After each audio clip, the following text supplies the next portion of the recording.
राजा और साधु ने रचा षड्यंत्र। तो दोस्तों, आज की इस कहानी में आप लोगों को राजा और साधु के षड्यंत्र रचने की कहानी देखने को मिलेगी। तो फटाफट आप चैनल को सब्सक्राइब कर लीजिएगा, आपको ऐसे मज़ेदार वीडियो देखने को मिलेगी। तो चलिए वीडियो को स्टार्ट करते हैं।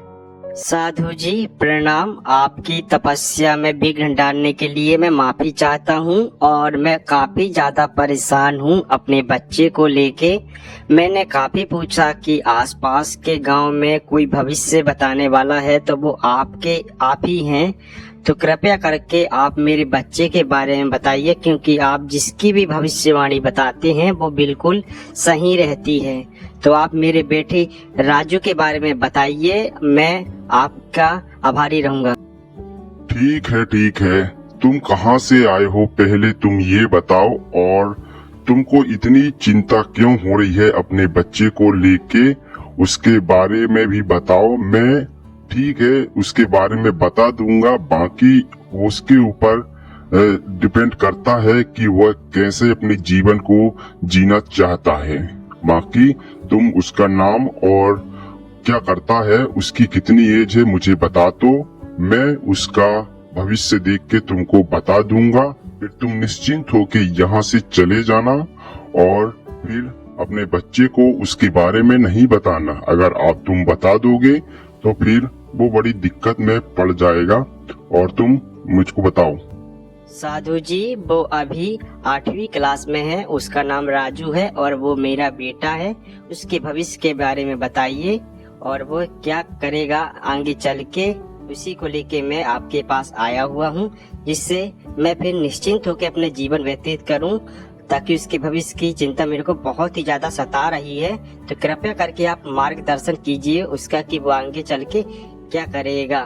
तो बता दीजिए आप उसके बारे में। मैं यही जानने के लिए आपके पास यहाँ जंगलों के बीच में आया हुआ हूँ, क्योंकि आपकी जो भी भविष्यवाणी रहती है बिल्कुल सटीक रहती है।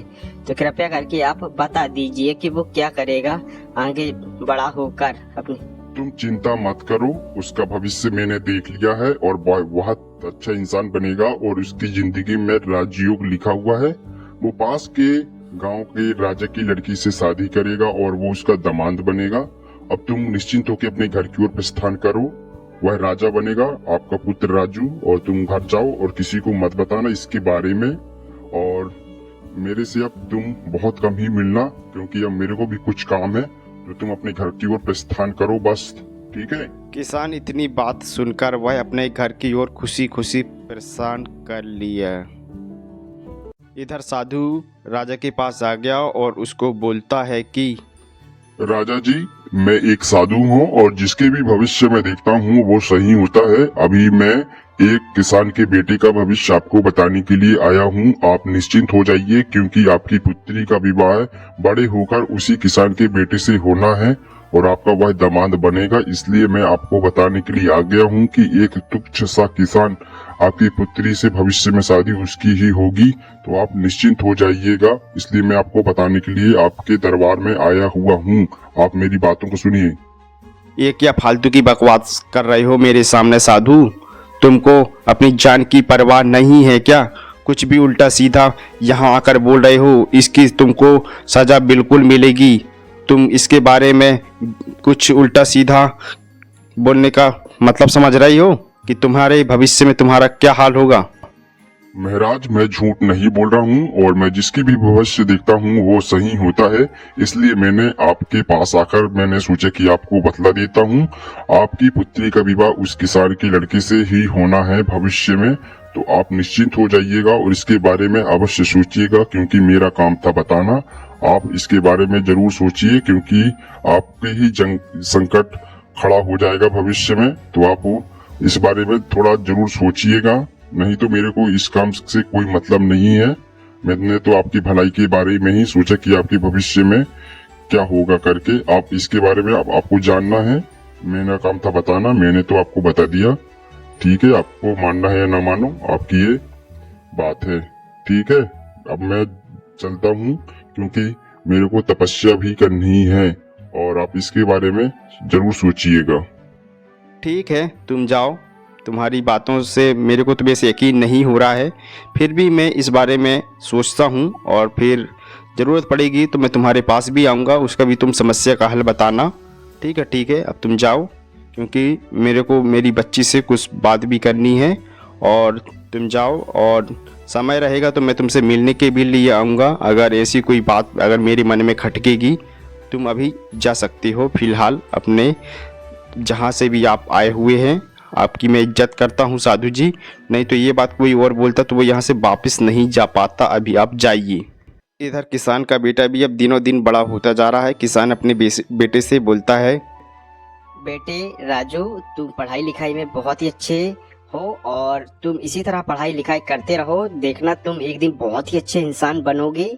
और हम किसान है बेटा, हमें किसानी ही करना है, तो तुम बहुत अच्छी मेहनत करते रहो ताकि तुम्हारे जीवन में अच्छे अच्छे कार्य तुम ऐसे ही निकल जाओ करके। तो मेरी बात तुमको समझ में आ रही है? हाँ पिताजी, समझ में आ रही है। आप क्या बोल रहे हैं कि हमको मेहनत करना है, परिश्रम करना है, तभी हम जाके अच्छी सी जिंदगी जी पाएंगे। तो आप निश्चिंत रहिएगा, आपके बेटा राजू बहुत ही अच्छा इंसान बनेगा और आपको किसी भी प्रकार की दिक्कत नहीं होगी भविष्य में। आप निश्चिंत ही रहिए, क्योंकि मैं बहुत ही अच्छा इंसान बनूंगा। तो आप बिल्कुल भी मेरी चिंता ना करें पिताजी, और आप एकदम निश्चिंत होके अपना खेती बाड़ी करिए और मैं भी आपका सहयोग करूंगा। इधर राजा भी अपनी बच्ची से बात करता है, उसको समझाता है, कैसे हो पिंकी बेटा, बहुत दिनों के बाद तुमसे मैं मिल रहा हूँ। राज के कार्यों से मैं व्यस्त रहता हूँ, इस वजह से तुमको समय नहीं दे पाता हूँ।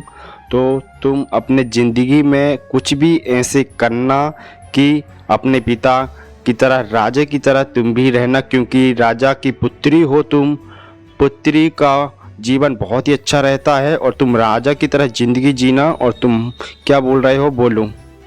हाँ पिताजी, मैं बहुत अच्छे से जानती हूँ कि मैं एक राजा की पुत्री हूँ, तो मैं बिल्कुल अच्छे से ही जिंदगी जीऊंगी और इसके बारे में मुझे पता है। तो आप निश्चिंत रहिएगा, जो भी काम मैं करती हूँ बहुत अच्छे सोच समझ के ही करती हूँ। तो आप बिल्कुल भी मेरी टेंशन नहीं लीजिएगा। और आप इतने सीरियस हो के आज मेरे से इतनी बातें क्यों कर रहे हैं? मैं चाहती हूँ, मुझे खेलने के लिए जाना है इधर से। Bye bye. इधर राजा बहुत ही टेंशन में था और वह अब सोचता है कि अगर मेरी बच्ची का विवाह उस किसान के लड़के से हो जाएगा तो बहुत ही बड़ी दिक्कत हो जाएगी। तो इसके बारे में सोचते सोचते वह सोचता है कि मैं क्यों ना उस साधु के पास जाऊं, कोई ना कोई समस्या का हल उसके पास अवश्य होगा। तो मैं चलता हूं और साधु से मिलके ही कुछ एक राजाओं की तरह जो एक षड्यंत्र रहता है उसके साथ रचा जाए, ताकि सांप भी मर जाए और लाठी बिना टूटे। इतना कह के वो भी जंगल साधु से मिलने चला जाता है। साधु जी प्रणाम, मुझको आपके पास आना ही पड़ा। तो आप वो मेरी समस्या के निदान आप करिए। जैसा कि आप बता रहे थे कि मेरी पुत्री का विवाह उस किसान के बेटे से होना है, तो उसका कोई हल बताइए। उसका तो सिर्फ एक ही हल है राजा साहब, वैसे करना तो नहीं चाहिए।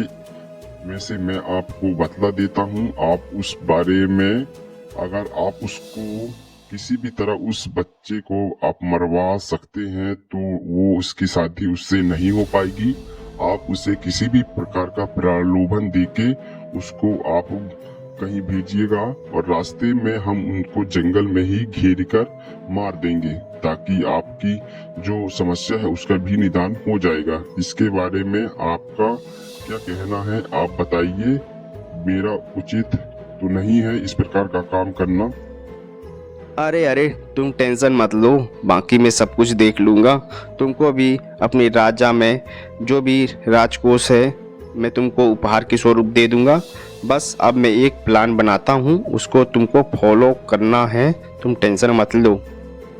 अब इधर किसान का बेटा राजू भी काफ़ी बड़ा हो चुका था, काफ़ी साल हो चुके थे, उसके भी विवाह की उम्र अब बीती जा रही थी। तो वह अपने पिता से बोलता है कि पिताजी, मेरे को अब अपनी ज़िंदगी में कुछ करना है, पढ़ लिखाई तो हो चुकी है, जब राजू एक दिन पेड़ के पास खड़ा रहता तब वहाँ पे राजा आता है और राजू से बोलता है। अरे प्रणाम राजा साहब, आप यहाँ पर आए, आप मुझे ही बता देते, क्या जरूरत आन पड़ी। आपके बारे में मैंने काफी सोचा समझा और जानता भी हूँ।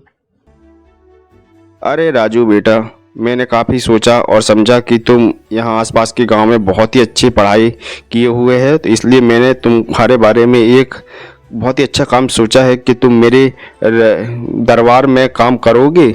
बताओ बताओ। अगर तुम मेरे दरबार में काम करोगे तो मैं तुमको राजकोष, सोने चांदी के आभूषण से तुम्हारे ज़िंदगी में भर दूंगा। तो तुमको सिर्फ मेरा एक ही काम करना है कि मैं तुमको एक बैग दूंगा, उसको तुमको जंगल के उस साइड मेरे सैनिक रहेंगे उनके पास वहाँ पर पहुँचाना है। तो तुम इस काम करने के लिए तुम हो?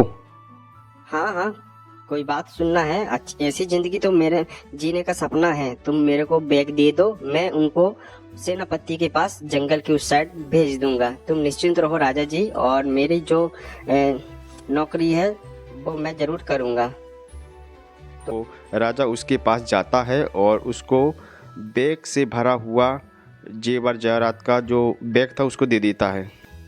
राजू, इसमें बहुत सारे पैसे और हीरे जवाहरात हैं, तुम बहुत ही ध्यान से जाना, और जंगल के उस साइड मेरे जो सैनिक रहेंगे उनको तुम बहुत ही जवाबदारी से दे देना, ताकि फिर तुम्हारी दरबार में नौकरी बिल्कुल पक्की रहेगी। और जब अब जाओ, क्योंकि वहाँ पर मेरे जो सेनापति हैं तुम्हारा इंतज़ार कर रहे हैं, तुम इसको दे देना, ठीक है? निश्चिंत होकर तुम अब जाओ।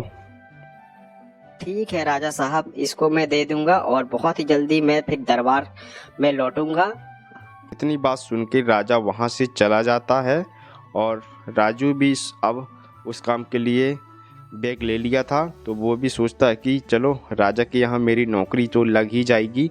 यह बैग को अब मैं जाता हूँ और जंगल के पास वहाँ पर जो सिपाही है उनको दे देता हूँ, ताकि राजा का काम भी हो जाएगा और मुझे अच्छी नौकरी भी मिल जाएगी।